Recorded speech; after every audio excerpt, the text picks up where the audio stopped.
طلاق لل. نن 14 فروری دا، په 14 فروری باندې د کفارو یو تهوار مناویږي چې هغه تهوار ته ویلنټاین ډے ویل کېدلی شي. ویلنټاین ډے د دې څه مطلب دی؟ د دې مطلب هم دقه دی، کنجر خلک، زناکار خلک، فاسقان فاجران خلک، نوجوانان الکان او چینکۍ، هغوی به یو بل ته خپل محبت اظهار کوي، یو بل ته به دا وایي چې زه ستا سره محبت کوم، آی لو یو، زه ستا سره محبت کوم. جنۍ به ورته وایي چې آی لو یو، زه ستا سره محبت کوم. کارت په ذریعه باندې په هوټلو کې، په سیل صفا په ځایونو کې هغوی به یو بل له ګفټونه ورکوي، هغوی سره به د خپل محبت اظهار کوي. هلته دا خو زما رسول ویلي و، مایلات ممیلات. ویلنټاین ډے حقیقت څه شی دی زما وروڼو؟ د ویلنټاین ډے حقیقت وپېژنئ. دا د کفار یو دسیسه یو سازش دی. اصل کې دا په روم کې انګریزانو کې یو کس ویلنټاین دا یو کس، یو نوجوانو، د خپل مذهب تبدیل کړی او د مذهب د تبدیلۍ په وجه باندې هغه جیل ته واستولی شو. جیل کې هغه چې کله گرفتار و، د جیلر د لور سره د هغې معاشقه شروع شوه. د هغې نه وروسته هغه باندې چې کله پانسي ختله، پانسۍ نه مخکې هغه یو خط ولیکه. په خط کې لیکلي وو، خپل دقه محبوبې ته لیکلي وو چې ستا ویلنټاین تمہارا ویلنټاین، صرف دا الفاظ یې لیکلي وو. او د هغې نه انګریزانو یو تهوار جوړ کړو چې په دقه ورځ باندې په 14 فروری باندې چې ویلنټاین ته پانسي میلاو شوه، هغې د خپلې محبوبې سره د خپل محبت اظهار کړی و. هغه شانته به دا خلک رالګي په دې ورځ باندې به کنجرتوب، زناکاري کوي، یو بل ته به د خپل محبت اظهار کوي. زما د الله کتاب هغه په پامال کېږي، زما د رسول سنت په پامال کېږي، زما سپینګیري مور، سپینګیره پلار او سپین سري مور، د هغې به عزت تار کېدلی شي. زما د عزتمند ورور عزت په تار کېدلی شي. زما د عزتمند خاندان عزت په تار کېدلی شي. هغه سپین سري مور، هغه سپینګیره پلار، هغې چې ټول عمر دله تربیت کړی و، زما نوجوان نسل به نن رالګي، جنۍ به رالګي، د خپل سپین سري مور، د خپل سپینګیري پلار، د عزتمند ورونو د هغې عزت به رالي. د یو نوجوان زناکار د هغه په خپو کې به غږ وي، او یو زناکار زوی هغه به رالګي او د خپل مور او پلار، د خپل ورونو د هغې عزت به رالي، او د خپل یوې زناکارې محبوبې په خپو کې به یې کړي. حیا چېرته لاړه زما وروڼو؟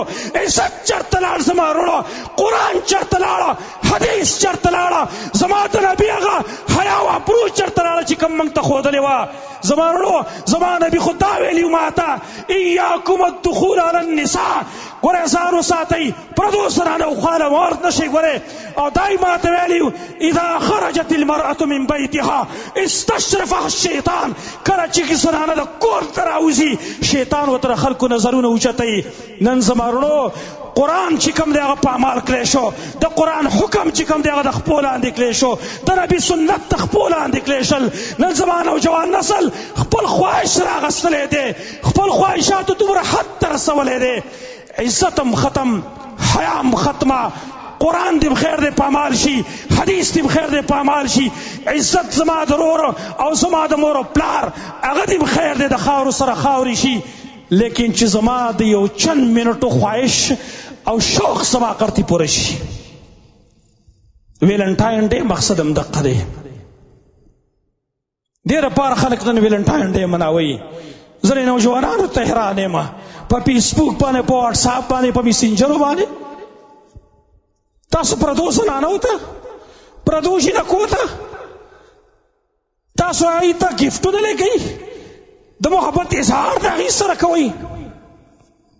ما ته خو خپل الله دا ویلي و، قل للمؤمنین یغضوا من ابصارهم. ای زما خوږ نبي، دې مؤمنانو ته ووایه، زما پیغام دې ته ورسوه چې زما بندګانو خپل نظر ښکته کوي. ګورئ، پردو زنانو ته مه ګورئ. زما الله خو دغه ما ته ویلي، زما الله ما ته دا نه دی ویلي چې ته پردی تور سره بې عزته که، ته پردي عزتونه پامال که، ته پردي عزتونه تار که. تا ته زما الله دا ویلي. نو زه حیران دا یم چې زمونږ د نوجوان نسل د مسلمانانو دماغ چرته لاړه، عقل چرته لاړه، اسلام او حیا چرته لاړه. ابتدا چا کړې ده؟ د کفارو تهذیب صحیح اختیار ومه د چند منټ خپل خواهشاتو پوره کول لپاره شرم نه دی پکار. موږ له خپل الله نه موږ نه شرمېږو، د خپل الله د کتاب ته موږ له شرم نه راځي، حیا نه راځي. حیا او غیرت خو لاړ زموږ نه ختم شو. مسلمان خو د حیا نوم و، مسلمان خو د غیرت نوم و. هغه حیا او غیرت مو ولې د خپل لاس ته ورکړه؟ نبی صلی الله علیه وسلم خدا فرمایلی الحیا والایمان قرناء، حیا او ایمان دواړه ملګري دي. فاذا رفع احدهما رفع الاخر، کله چې یو چوت شي بل په خپله باندې چوتېږي. نن د حیا نه زموږ ایمان هم واغسته، حیا چې کله چوته شي ایمان په خپله باندې چوتېږي. زما وروڼه دې برپور رد کوئ تاسو. ویلنټاین ډے باندې لعنت ووایئ تاسو. دا ویلنټاین ډے نه دی، دا د زناکارۍ ورځ ده، دا د فسق او د فجور ورځ ده. په دې کې خلک د خپل الله نه بغاوت کوي. مؤمن سړی به د خپل الله نه بغاوت نه کوي، مؤمن سړی به د خپل الله نه چرته بغاوت نه کوي.